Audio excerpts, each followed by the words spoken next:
Dear students, আজিৰ ভিডিঅ'ত আমি আলোচনা কৰিম দশম শ্ৰেণীৰ অসমীয়াৰ জিকিৰ নামৰ চেপ্টাৰটিৰ কুৱেশ্যন এনসাৰৰ ওপৰত। কুৱেশ্যন বেংকত যিবোৰ প্ৰশ্ন দিয়া হৈছে তাৰ পৰা কোনবোৰ প্ৰশ্ন 2025 বৰ্ষৰ HSLC পৰীক্ষাৰ কাৰণে সৰ্বাধিক ইম্পৰ্টেণ্ট সেইটো তোমালোকক বাছনি কৰি দিয়া হৈ আছে। তোমালোক সকলোৱে ভিডিঅ'টি শেষলৈ চাবা আৰু কুৱেশ্যন কেইটা শিকাৰ চেষ্টা কৰিবা। এইকেইটা কুৱেশ্যন শিকিলে তোমালোকে ভাল নম্বৰ পাবা বুলি আশা কৰিব পাৰা। এতিয়া আমি ভিডিঅ'টি ষ্টাৰ্ট কৰিম। তাৰ আগতে তোমালোকৰ যিসকলে এতিয়ালৈকে চেনেলটো ছাবস্ক্ৰাইব কৰা নাই তোমালোকে চেনেলটো ছাবস্ক্ৰাইব কৰি দিয়া। এতিয়া ব'লা আমি ভিডিঅ'টি ষ্টাৰ্ট কৰোঁ।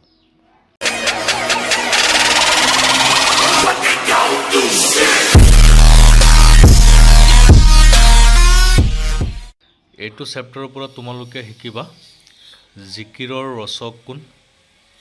3 নম্বৰত দিয়া কুৱেশ্যনটো জিকিৰবোৰক কিহৰ লগত তুলনা কৰিব পাৰি। 5 নম্বৰ আসমানৰ কুতুব তৰা আদমৰ জাত, ইয়াত আদম কোন। চমু প্ৰশ্নাৱলীৰ পৰা চমু টোকা শিকিবা আজান ফকীৰৰ বিষয়ে, জিকিৰৰ বিষয়ে চমু টোকা শিকিবা।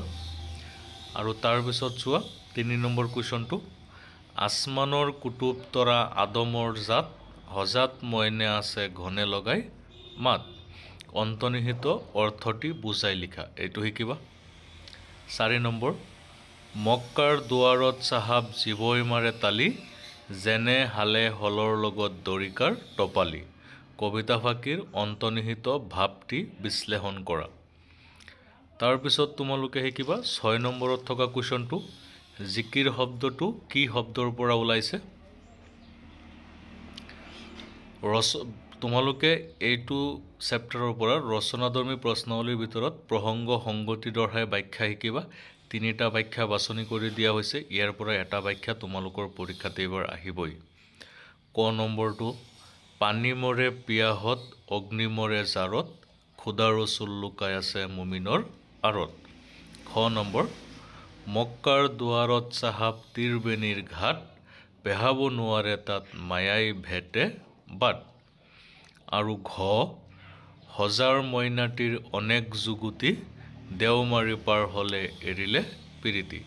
এইকেইটা ব্যাখ্যা শিকিবা আৰু 2-4টামান অতি চমু প্ৰশ্ন শিকিবা। ইয়াত বাছনি কৰি দিয়া হৈছে।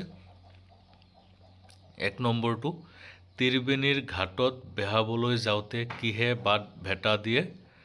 9 নম্বৰটো জিকিৰ গীতৰ লগত অসমীয়া কোনবোৰ গীতক তুলনা কৰিব পাৰি। 10 নম্বৰ ৰহমৰ গিৰিহত শব্দ দুটাই কি বুজাইছে। 11 নম্বৰ মক্কাৰ দুৱাৰত কি ঘাটৰ কথা কোৱা হৈছে। 12 নম্বৰ শব্দাৰ্থ শিকিবা তোমালোকে। ইয়াত যিকেইটা শব্দ দিয়া হৈছে এইকেইটাৰ অৰ্থ শিকিবা। তোমালোকৰ পৰীক্ষাত আহি থাকে শব্দ অৰ্থ কমন আছে, চাবা তোমালোকে।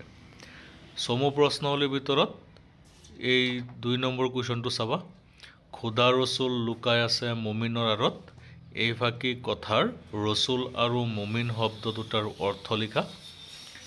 তাৰপিছত ৰচনাধৰ্মী প্ৰশ্ন চাবা 3 নম্বৰ মক্কাৰ দুৱাৰত চাহাব জীৱই মাৰে তালি, যেনে হালে হলৰ লগত দৰিকাৰ টপালি। ভাৱ মোকলাই লিখা মানে তাৎপৰ্য বুজাই লিখা তোমালোকে শিকিবা। এইখিনিতে এটি কথা কৈ দিওঁ তোমালোকক, যদি কোনোবাই ইয়াৰ কোনো এটা প্ৰশ্নৰ উত্তৰ তোমালোকে নোৱাৰা তেতিয়াহ'লে কমেণ্ট কৰিবা। প্ৰশ্নটো লিখি আমি তাৰ উত্তৰ দিয়াৰ ব্যৱস্থা কৰিম। এতিয়া ব'লা হিপিটিত চাওঁ আৰু 2-এটা কুৱেশ্যন আছে। এইটো চেপ্টাৰৰ পৰা আৰু শিকিবা 5 নম্বৰটো দেওমাৰি পাৰ হৈ জীৱই আছে চাই, চোৱা চোৱা জীৱসকল ভেলৰে বিলাই। দেওমাৰি পাৰ হৈ জীৱই কি চাই আছে বুজাই লিখা। আৰু শিকিবা ইয়াৰ শেষত দিয়া সমাৰ্থক শব্দকেইটা চিন্তু, ঘাট, পিৰিতি, আসমান, দৰিয়া, পিয়াহ, বাট, ভেল। এই শব্দকেইটাৰ তোমালোকে সমাৰ্থক শিকিবা। এইখিনি প্ৰশ্ন যদি তোমালোকে এইটো চেপ্টাৰৰ পৰা শিকি দিয়া তেতিয়াহ'লে ইয়াৰ পৰা মিছ হোৱা কুৱেশ্যন বহুত কমেই হ'ব তোমালোকৰ। ওপৰেঞ্চিভাৱে আজান ফকীৰৰ বিষয়ে চমু টোকা এটা শিকিবা। চমু টোকাটো এই কাৰণেই আজান ফকীৰৰ চমু টোকা এইবাৰ নাহে যিহেতু 24ত আহি গৈছে, কিন্তু তাৰ পৰা ভিতৰুৱা দুই এটা সৰু সুৰা কুৱেশ্যন আহিব পাৰে। তাৰ কাৰণে তোমালোকে আজান ফকীৰৰ বিষয়ে শিকিবা। গতিকে এইখিনি এনচাৰ সমাধা কৰিবা, লিখি লৈ শিকিবা।